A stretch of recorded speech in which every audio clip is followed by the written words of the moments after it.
সর্বদাই খাদ্যের স্বাদের সঙ্গে সঙ্গে পরিবেশনের এক অন্যরকম ভূমিকা পালন করেছে। বলার কারণ হলো, তুমি যত সুন্দর করে সাজিয়ে দেবে, ভোজন রসিকরা তত বেশি খাওয়ার প্রতি ইচ্ছে বাড়াবে। সেই ভেবেই আজকের কাঁসার থালির পরিবেশনে গরম ভাতের সঙ্গে টমেটো পেঁয়াজ দিয়ে পাঁচফোড়ন সম্বরায় ভাড়ালি। ভাড়ালি হলো যেটাকে সবাই কলার থোর হিসাবে চেনে। আসাম রাজ্যে থোরকে ভাড়ালি বলে।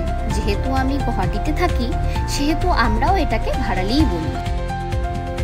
তার পাশে রেখে দিলাম পাঁচমিশালি আঞ্জা আর আলু দিয়ে ডিমের কষা, শসা, লেবু, কাঁচা লঙ্কা আর পাশে লবণ, এক গ্লাস জল দিয়ে পরিবেশনটি কমপ্লিট করলাম।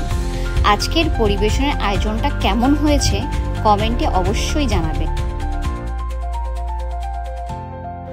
আর নতুন নতুন ভিডিও দেখার জন্য লাইক, সাবস্ক্রাইব করতে ভুলবে না কিন্তু।